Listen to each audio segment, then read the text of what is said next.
Welcome to my YouTube channel Madni Talimat. Please subscribe and press the bell icon for more videos.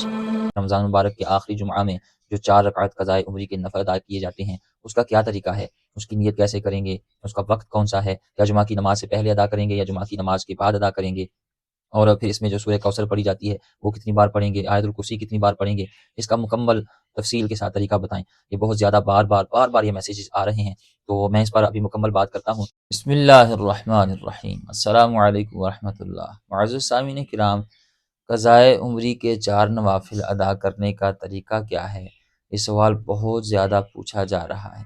کل سے اتنے زیادہ messages آ رہے ہیں کہ رمضان مبارک کے آخری جمعہ میں جو 4 رکعت قضائے عمری کے نفل ادا کیے جاتے ہیں اس کا کیا طریقہ ہے، اس کی نیت کیسے کریں گے، اس کا وقت کون سا ہے، کیا جمعہ کی نماز سے پہلے ادا کریں گے یا جمعہ کی نماز کے بعد ادا کریں گے، اور پھر اس میں جو سورہ کوثر پڑھی جاتی ہے وہ کتنی بار پڑھیں گے، آیت الکرسی کتنی بار پڑھیں گے، اس کا مکمل تفصیل کے ساتھ طریقہ بتائیں۔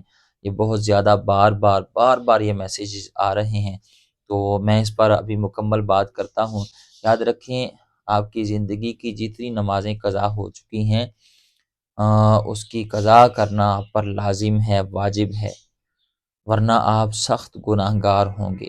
اور نماز ایک فرض عبادت ہے، قیامت کے دن سب سے پہلا جو سوال ہوگا وہ نماز کے بارے میں ہوگا، تو اس لیے آپ کی جتنی زندگی کی قضا نمازیں ہوئی ہیں ان کی قضا کرنا لازمی ہے، ضروری ہے۔ تو اب یہ سوال بار بار پوچھا جا رہا ہے کہ وہ جو قضائے عمری کے 4 نفل پڑھے جاتے ہیں اس کا کیا طریقہ ہے، وہ کیسے پڑھیں گے، اس کی نیت کیسے کریں گے۔ تو اس پر میں مکمل تفصیل کے ساتھ آپ سے بات کرتا ہوں، کیونکہ سوشل میڈیا پر اس حوالے سے کچھ پوسٹیں بہت زیادہ دھڑا دھڑ شیئر ہو رہی ہیں، بہت زیادہ شیئر ہو رہی ہیں۔ واٹس ایپ پر لوگ اسٹیٹس لگا رہے ہیں، فیس بک پر وہ شیئر کر رہے ہیں، جہاں بھی وہ سوشل میڈیا کا جو بھی پلیٹ فارم یوز کر رہے ہیں تو وہ اس پوسٹ کو بار 2 پوسٹیں بہت زیادہ شیئر ہو رہی ہیں، میرے پاس بھی آئی ہیں۔ تو ایک پوسٹ ہے جس میں لکھا ہوا ہے کہ حضرت محمد صلی اللہ علیہ وآلہ وسلم نے ارشاد فرمایا، جس شخص کی نمازیں قضا ہوئی ہوں اور تعداد معلوم نہ ہو تو وہ رمضان کے آخری جمعہ کے دن 4 نفل ایک سلام کے ساتھ پڑھے۔ ہر نماز میں سورہ فاتحہ کے بعد آیت الکرسی 7 بار اور سورہ کوثر 15 بار پڑھے۔ اگر 700 سال کی نمازیں بھی قضا ہوئی ہوں تو اس کے کفارے کے لیے یہ نمازیں کافی ہیں۔ اور ساتھ نیچے لکھا ہے، یہ قیمتی تحفہ رمضان کے آخری جمعہ سے پہلے تمام مسلمانوں تک پہنچانے میں ہماری مدد کریں، صدقہ جاریہ کی نیت سے شیئر کریں، جزاک اللہ۔ اور ساتھ تو یہ بھی لکھا ہوا ہے، طالب دعا تبارک حسین، ٹھیک ہے نا۔ یہ پوسٹ بہت زیادہ شیئر ہو رہی ہے۔ دوسری ایک پوسٹ ہے کہ جمعۃ الوداع اور قضائے عمری، جس شخص سے اپنی زندگی کے دوران نمازیں چھوٹ جائیں اور اسے یاد نہ ہو کہ کتنی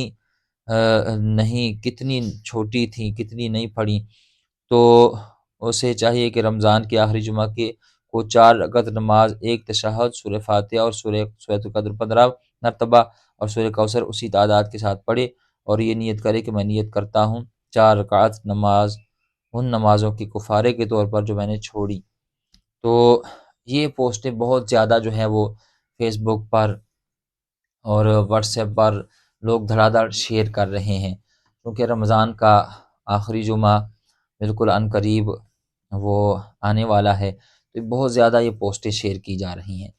اور افسوس کی بات یہ ہے کہ لوگ اس حوالے سے تحقیق بھی نہیں کرتے، سرچ بھی نہیں کرتے، نہ کسی عالم دین سے رابطہ کر کے پوچھتے ہیں کہ کیا یہ جو باتیں ہیں، یہ جو پوسٹیں ہم شیئر کر رہے ہیں یا کسی کے ذریعے ہم تک پہنچی ہیں، یہ مستند بھی ہیں یا نہیں، درست بھی ہیں یا نہیں۔ دیکھیں اس حوالے سے نبی کریم علیہ الصلوۃ والسلام نے کیا ارشاد فرمایا ہے، اللہ اکبر۔ حضرت علی المرتضیٰ شیر خدا کرم اللہ تعالی وجہ الکریم فرماتے ہیں کہ نبی کریم علیہ الصلوۃ والسلام نے ارشاد فرمایا، میری طرف جھوٹی بات منسوب نہ کرو، جس نے میری طرف جھوٹی بات منسوب کی وہ جہنم میں داخل ہوگا۔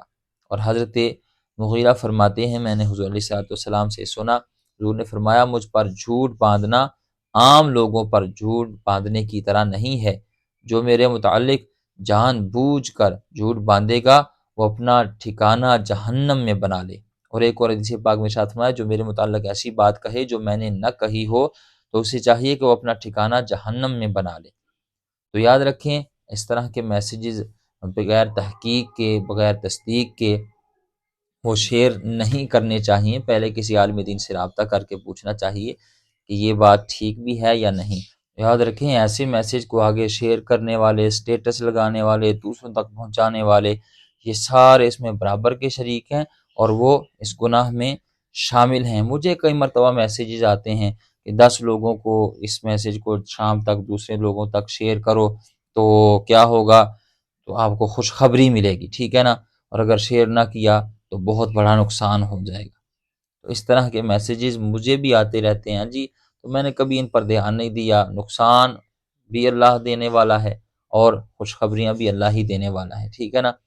وَتُعِزُّ مَن تَشَاءُ وَتُذِلُّ مَن تَشَاءُ بِيَدِكَ الْخَيْرُ إِنَّكَ عَلَىٰ كُلِّ شَيْءٍ قَدِيرٌ۔ تو یہ سب ایسے ہی بس لوگوں کو ڈرانے دھمکانے کے طریقے ہوتے ہیں، ویوز لینے کے چکر ہوتے ہیں، اور اپنی پوسٹوں کو شیئر کرنے کا ایک طریقہ ہوتا ہے بس، اور باقی وہ اپنی آخرت بھی برباد کرتے ہیں اور دوسرے لوگ بھی بغیر تصدیق اور تحقیق کے اسے شیئر کرتے ہیں، وہ بھی اپنی آخرت برباد کرتے ہیں۔ اب آئیے کہ وہ جو قضائی عمری کے حوالے سے یہ جو میسیج شیئر ہو رہے ہیں اور اس کا طریقہ جو پوچھا جاتا ہے، تو یاد رکھیں آپ کی زندگی کی جتنی قضا نمازیں ہوئی ہیں وہ 4 رکعت قضائے عمری سے معاف نہیں ہوں گی۔ یہ بالکل غلط من گھڑت باتیں ہیں جو لوگ شیئر کر رہے ہیں، اس کا دین اسلام کے ساتھ کوئی تعلق واسطہ نہیں ہے، ایسی کوئی حدیث کتب احادیث میں موجود نہیں ہے۔ یہ پتہ نہیں کس نے شیئر کر دی، کس بدبخت نے یہ لکھ کر اس طرح شیئر کر دی اور نبی پاک علیہ الصلوۃ والسلام کی طرف جھوٹی بات منسوب کر دی، ٹھیک ہے، اور لوگ بھی اب دھڑا دھڑ وہ آگے شیئر کرتے جا رہے ہیں۔ تو یاد رکھیں ایسی کوئی حدیث کسی کتاب میں، کسی مستند کتاب میں ایسی کوئی روایت موجود نہیں ہے۔ تو یہ جو لوگ کہتے ہیں جی قضائے عمری کے 4 نفل، اس طرح تو دین کا مذاق بن جائے گا۔ نماز ایک فرض عبادت اور سب سے افضل عبادت، اور قیامت کے دن سب سے پہلا سوال نماز کا ہوگا۔ اب وہ نماز اتنی ہلکی ہو گئی کہ بس 4 نفل پڑھو تو ساری زندگی کی نمازیں معاف، 700 بیچ وہ میسیج میں لکھا ہوا ہے 700 سال کی نمازیں معاف۔ ہاں جی کیا بات ہے، یہ تو بڑا آسان کام ہو گیا، سارا سال بندہ سویا رہے، رمضان کے آخری جمعہ میں 4 نفل پڑھ لے، ساری نمازیں معاف۔ ایسی تھوڑی ہوتا ہے، یہ سب من گھڑت باتیں ہیں، اس طرح کی کوئی بات نہیں۔ یاد رکھیں آپ کی جتنی بھی نمازیں قضا ہوئی ہیں اگر کسی شرعی عذر کی وجہ سے ہوئی ہیں پھر بھی آپ نے ان کی قضا کرنی ہے، اور اگر جان بوجھ کر آپ نے قضا کی ہیں تو پھر تو آپ پر توبہ بھی لازم ہے۔ تو قضا نمازیں آپ نے ضرور ادا کرنی ہیں اور پوری ادا کرنی ہیں، جتنی بھی آپ کی قضا نمازیں ہو چکی ہیں، ٹھیک ہے نا۔ اور اس کا طریقہ کیا ہے قضائے عمری کا، میں نے اس پر مکمل ویڈیو بنائی ہوئی ہے، میرے چینل کا وزٹ کریں، آپ کو یہ ویڈیوز مل جائیں گی۔ تو امید ہے آپ بات سمجھ گئے ہوں گے۔ اللہ تعالی ہمیں سمجھنے کی، عمل کرنے کی توفیق عطا فرمائے۔